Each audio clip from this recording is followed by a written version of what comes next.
बहुत बहुत धन्यवाद संचालक महोदय। हमें लग रहा है कि काम से ज्यादा तारीफ हो गई होगी।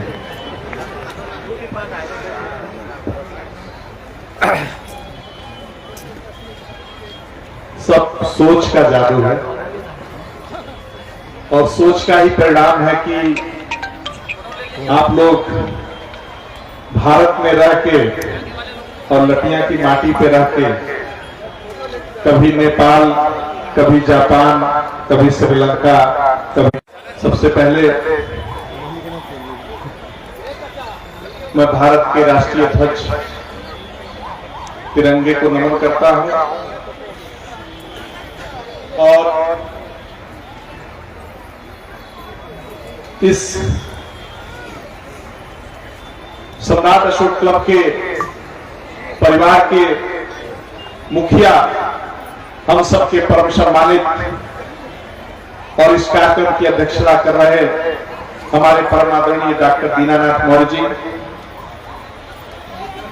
और इस खूबसूरत बगिया को सजाने वाले और इस लटिया महोत्सव आयोजन समिति के अध्यक्ष माननीय धनंजय मौर्य जी,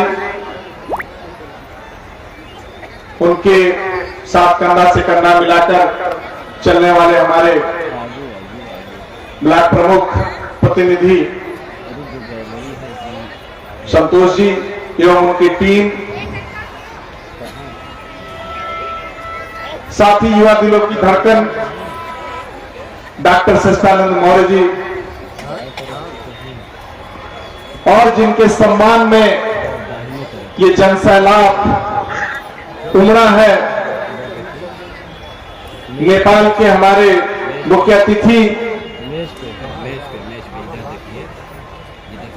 परमानंद शाक्य जी, जिन्हें हम बड़े सम्मान के साथ अब राजा साहब भी बुलाते हैं,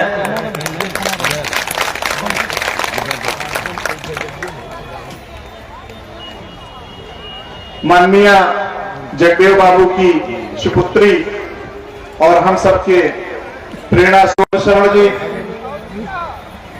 और संस्थापक महोदय को अभी तक हम लोगों के हृदय में जीवित रखने वाली आदरणीय गिरिजा मौर्य जी, आप सभी लोगों का मैं सम्मान छत्तीसगढ़ की तरफ से कर रहा हूं। साथियों, छत्तीसगढ़ यूं ही नेपाल नहीं पहुंचा, इसके पीछे की बहुत बड़ी कहानी है और शुरू में ही जैसा मैंने कहा आप लोगों से कि ये सब सोच का जादू है और वो सोच सम्राट अशोक महान के उस लोक कल्याणकारी राज्यों को स्थापित करने की जो परंपरा थी, जहां तक उनके शरीर का शासन नहीं था वहां तक उन्होंने धम्म के शासन को पहुंचाया और उसी परिपाटी को जो हम लोग भूल चुके थे, जो हमारे स्मृतियों से कहीं ना कहीं ओझल हो गया, उन स्मृतियों को पुनर्जीवित करने का जो प्रयास मैंने छत्तीसगढ़ की तरफ से किया है और आप लोगों ने जो प्रशंसा में शब्द कहे, उसके लिए मैं कोटि कोटि धन्यवाद देता हूं।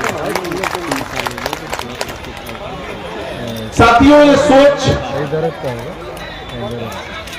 उस समय आई मेरे हृदय में जब मैं देख रहा था कि भारत में ही नहीं, भारत के बाहर दुनिया में तमाम जगहों पे तमाम देशों के लोग, चाहे वो चीन हो, कोरिया हो, जापान हो, अमेरिका हो, कनाडा हो, ऑस्ट्रेलिया हो, श्रीलंका हो, सभी देशों तक सम्राट अशोक महान को लोगों ने अपना लिया।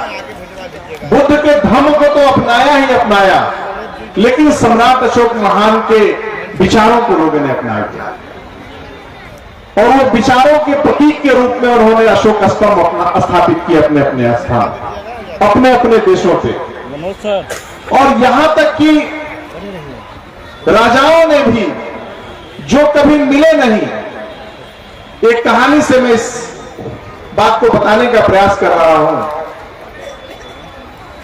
कि जिस समय सम्राट अशोक महान भारत में राजा थे, उनके समकालीन श्रीलंका में एक राजा तिष्य हुआ करते थे वो दोनों जिंदगी में कभी मिले नहीं, लेकिन उनके जैसा मित्र आज तक इस धरती पे, इस जहान पे कोई। एक राजा दूसरे राजा को अपना भाई, अपना सहोदर भाई मान के, उससे भी बड़ा भी माना होगा, उन्होंने तब अपने बेटे और बेटियों को भेज दिया कि जाओ धर्म का प्रचार श्रीलंका में करो।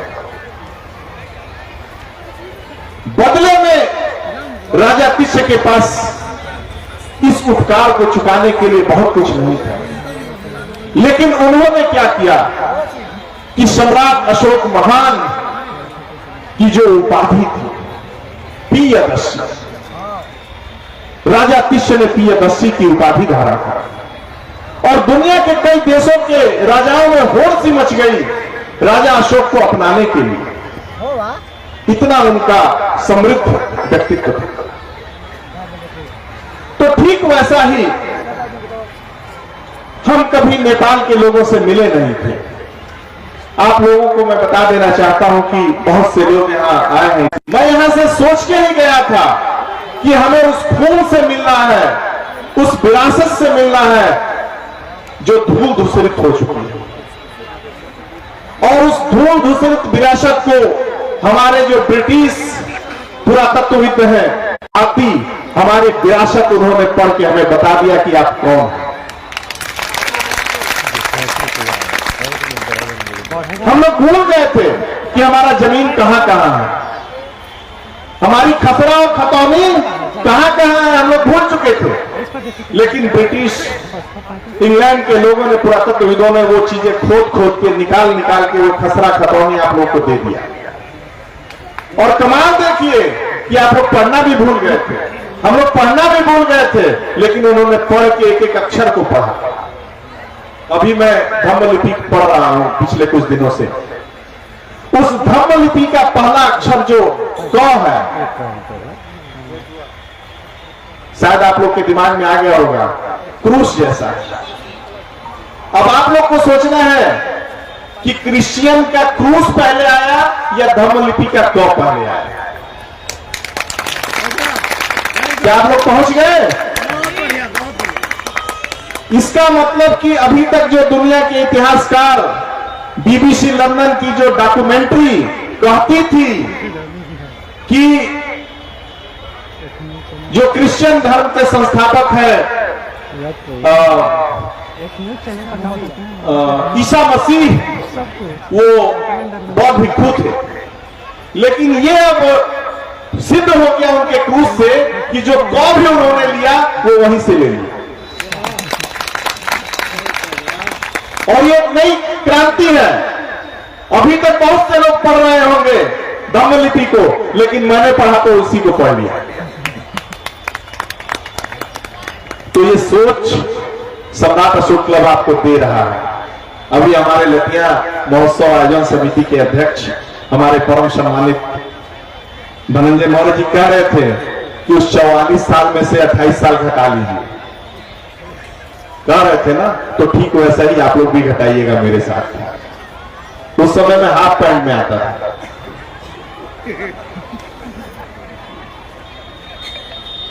तो चीजें बहुत है, बस उस दृष्टि को वहां तक पहुंचा देना है, आंखें खोल लेनी है। अभी हमारे प्रदेश अध्यक्ष यूपी के बता रहे थे कि कान देख के ही पहचान लेना है कि ये कौन है, ये किसकी मूर्ति है, लंबे कान। तो नेपाल और भारत का रिश्ता जो फेसबुक से शुरू हुआ, जो डॉक्टर केशव साक्य और हमारी मित्रता का एक अमूल धरोहर, एक विरासत की शुरुआत, जो आने वाले समय में गढ़ेगा ये सम्राट अशोक क्लब, पूरी दुनिया में जाएगा। अब आपसे मिलने के लिए दुनिया के तमाम लोग, चाहे वो श्रीलंका में लोग गए हों, चाहे वो सेंट्रल एशिया में लोग गए हों, चाहे वो कोरिया में लोग गए हों, सभी लोग लालायित हो रहे हैं भारत से मिलने के लिए। और आने वाले समय में सम्राट अशोक महान के वंशज जो दुनिया में छाए हुए हैं, वो सब लोग इस लतिया के मंच पे आने वाले हैं। आप लोग तैयार रहिए बस आगवानी के। साथियों, बातें बहुत सी हैं, लेकिन बस इस बात का आभार व्यक्त करके मैं जाना चाहता हूं कि राज परिवार आज हमारे बीच आया है। हम चाहते हैं कि आप यहां से गदगद होके जाएं और हम लोग भी सही में आप लोगों को पाके आह्लादित और प्रसन्न है कि हम लोग अपने आप को रोक नहीं पाए। और हमसे ज्यादा कहीं ना कहीं ये भीड़ आपसे मिलना चाहती है। ये तो बड़े शालीन और संगठन के सिपाही हैं, अन्यथा ये दूसरे लोग रहते तो ये सारी बैरिकेडिंग तोड़ के आपसे मिल गए होते। क्या मैं सही कह रहा हूं या नहीं? ये तो सम्राट अशोक तोप की मर्यादा का ख्याल है इन्हें, जो अपनी जगह से तस से मस नहीं हो रहे। नहीं तो इनके दिल में जोश इतना है कि सीना फाड़ के अगर देखिएगा तो कहीं ना कहीं आपका ही चित्र दिखेगा। जैसे जापान में एक मूर्ति मिली, एक पुराने बुद्ध विहार में कॉपर की मूर्ति है, बहुत विशाल मूर्ति, 700 साल पुरानी है और वो दुनिया की पहली मूर्ति है जिसमें सीना फटा हुआ है और उसमें बुद्ध दिख रहा है। आज भी वो मूर्ति है। पूरी दुनिया में ऐसी कोई मूर्ति नहीं बनी, पहली बार जिसका ऐसा सीना फाड़ा हुआ हो और उसमें तथागत बुद्ध दिख रहा हो या कोई देवी देवता दिख रहा हो।